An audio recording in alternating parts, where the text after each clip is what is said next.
Hello and welcome to the LLG Grapevine podcast. You're listening to a very cold Helen McGrath, Head of Public Affairs, and Dennis Hall, LLG Bulletin Editor. Hi, everyone. Now let's get straight on. Dennis, what have you got to warm us up first? Helen, all my items this week concern happenings in Parliament during last week. And my first item is on health and social care integration, and there are real issues here. Let me explain why. The important mechanisms for ensuring effective joint working between the NHS and local government to ensure effective and improved outcomes on health and social care have been in the news for some time. But things are not working well in this critical area. The Hewitt Review was set up last autumn to review the governance of partnership working, and this week's bulletin covers not just the LGA's submission to that review, but also a summary of the discussion and debate in the Lords concerning the central question of whether social care is sufficiently represented in integrated care systems. The issue was raised by Labour peer Baroness Wheeler. The responding minister, Lord Markham, said that integrated need to include social care fully in planning and strategic decision-making, and added that in July 2022, the government published guidance on how integrated care partnerships and adult social care providers should work together. But in response, Baroness Wheeler noted that ADAS, which represents social care directors, found that 73% of directors reported that these integrated systems have had little impact on local investment in adult social care to date. Some even said that ICSs were now reducing investment. Now, the LGA's submission to the Hewitt Review emphasised a number of key matters that needed to be taken account of. And these include, first, well, let local leaders lead on this and give them the freedom to set priorities on health locally. And second, don't reinvent the wheel. Health and Wellbeing Boards still have a role to play, and these existing arrangements should be built upon, not ignored.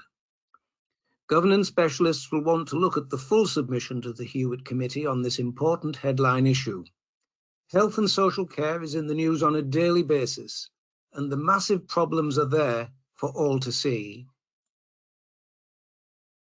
Now, having been reported that the Prime Minister would deprioritise the Retain EU Law Bill back in November last year, it's certainly back with a bang and causing a lot of noise.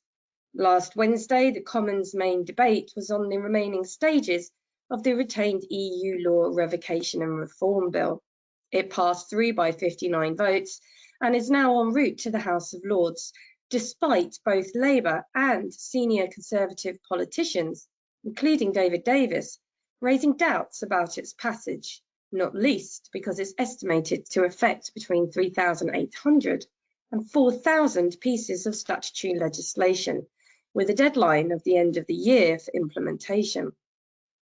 Given that swathes of law will effectively cease to exist, it's more than understandable that local authorities are slightly nervous as to whether effective provision will be in place to plug any gaps that may exist. Certainly at a meeting of the Eastern Branch, to which I attended last week, it was raised as a concern that we ought very much be keeping our eyes on. It has further been raised as a concern that due to the way in which secondary legislation is implemented, decision-making on what could be very serious areas of legal protection could be decided outside the parliamentary scrutiny process followed when establishing acts of law. Further complications, I'm told, arise from the Northern Ireland Brexit Protocol and the Good Friday Agreement. For local government, we will need to keep a very close eye on developments and respond with speed to highlight matters of concern as soon as possible. It's on our radar, and we will monitor events in the House of Lords. Dennis, what's next? Well, elsewhere, I've been monitoring the progress of the Levelling Up Bill in Parliament. Devolution is welcomed, but there are plans for new and controversial ministerial powers of intervention. Here's more on this. The Levelling Up and Regeneration Bill had its second reading in the House of Lords on Tuesday, the 17th of January. But what are the things that we want from this bill? Well, once again, the LGA issued a detailed brief last week, and it was included in the bulletin. In this piece, I'll focus upon devolution and those new and controversial intervention powers that are still in the bill. The Levelling Up and Regeneration Bill acts upon long-running asks from councils and the LGA for further devolution in England. The LGA said that they're pleased that the government has proposed to speed up the process and make good on its commitment to offer all of England the opportunity to benefit from a devolution deal by 2030. Interestingly, however, the LGA said that it is also important that councils of all sizes are engaged in the devolution process. Now, this point is interesting as districts do not feature significantly in the devolution agenda or its processes. Ministers seem to prefer to negotiate with large entities or single mayors, and districts do seem to be out of favour. Similarly, the unitarisation policy has seen many districts disappear as part of reorganisations, as indeed they will in April in Yorkshire, Somerset and Cumbria. Turning to those new powers of ministerial intervention, the LGA said that they are deeply concerned that the proposed risk mitigation measures in Clause 74 of the bill potentially give the Secretary of State significant powers to intervene in a local authority. There is a danger, they say, that the formula-based approach outlined in the bill could impact more widely than intended. It is vital that the government undertakes full engagement with the sector, including full consultation, before enacting the regulations arising from the bill. Advice from the sector could assist the government in preserving the key concept of prudential borrowing, while ensuring that the new arrangements address genuine government concerns. The LGA said that they therefore supported an amendment in Commons Committee stages, which would ensure that the government undertakes a consultation with all local authorities before making regulations for all the subsections of Clause 74 of the bill. And of course, LLG will monitor developments on this important bill over the coming months. Now, LLG are looking to capitalise on the NANDI proposals to allow remote planning meetings to take place within the Levelling Up bill by pushing to extend provision to all local authority meetings. We are working with the RTIP, ADSO and NALP to achieve that goal. Remote planning committees was not voted on in the final package of amendments on the bill, but it was spoken to by Shadow Housing Minister Matthew Pennycock at the dispatch box at the second reading. The government, however, did not directly respond on the point. As an update, this is now in the committee stage in the House of Lords, with the second reading having taken place on the 17th of January. The date for the next session is yet to be announced, or at least it was when I looked recently. At the second reading, Baroness Scott of Needham Market stated, "The sector made good use of remote meetings, which were forced on all of us during the pandemic. There is lots of evidence to show how engagement, both people joining the council and people joining in with council meetings, increased during that time. So we would like to see that brought back. We, of course, do not have a response to the call for evidence, but it seems to me that this provides a really excellent opportunity for the government to finally give flexibility and local choice on the holding of remote local authority meetings across the board. We do have a draft form of words which could be inserted into the bill for this purpose. We are currently seeking views on the exact wording of the clause to be inserted, and if you have a particular interest in reviewing the draft, please do get in contact with me." So, Dennis, what's your last item today?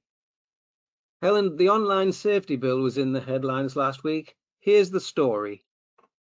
The online safety bill was before the Commons on Monday, the 16th of January, and there is commentary on this in the bulletin and a link to the LGA's briefing paper setting out what councils want the bill to do.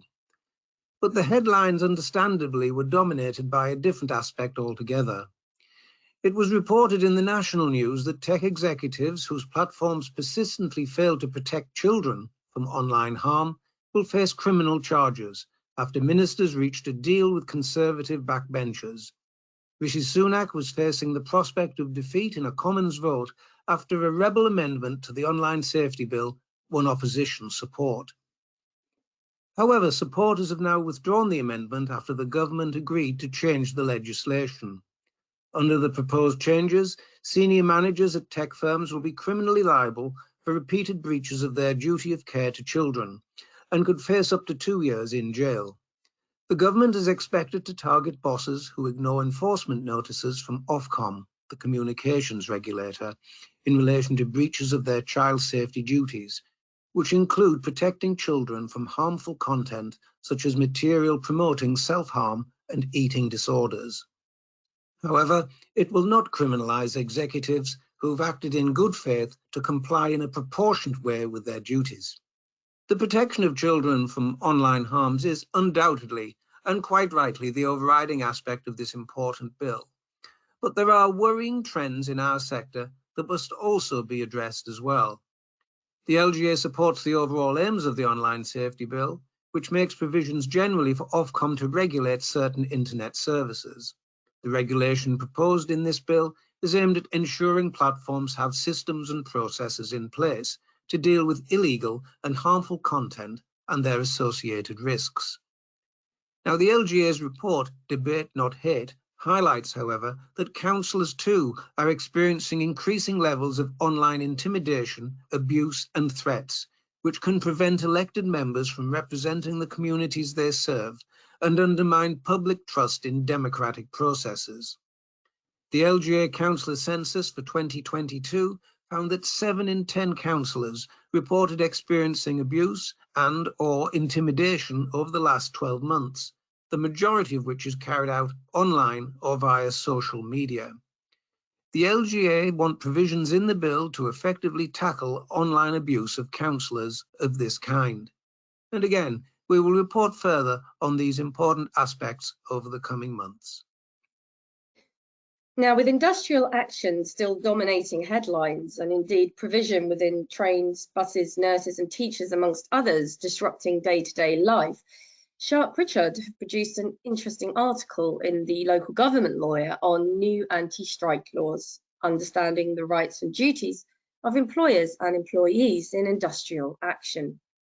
It reminds us that the Trade Union and Labour Relations Consolidation Act of 1992 provides statutory immunities, which means that trade unions and individual workers can, in certain circumstances, organise industrial action without the risk of being subject to legal action from the employer.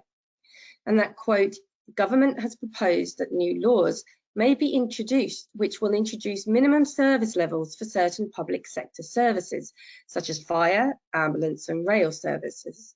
The government will seek to limit the disruption of striking essential services so that unions could be sued by employers if minimum levels of service are not met. Now, this raises several questions. What effectively amounts to minimum service levels? And without the threat of loss of provision, just how effective will strikes be in the future? To applying pressure on decision makers to concede and meet the union's demands? Well, that's not a debate for this podcast. Instead, industrial action can and does affect public service staff, even if they're not striking themselves. Examples include the inability of staff to get to work due to rail or bus strikes. Back office staff could, of course, work remotely. But what about the frontline staff fulfilling statutory functions? What happens to pay during that time? What would the consequences be for the elections, for example, if postal votes were affected by post office strikes? There are many more consequences of strike action on the public sector. Taking the time to read the published article will definitely go a long way to helping you think through the implications within the sector. And on that note, you can read more on the items discussed today and many more besides by going to bulletin number 2, available on the LLG website now. So it's goodbye from me. And from me too. Thank you for listening. Have a good week.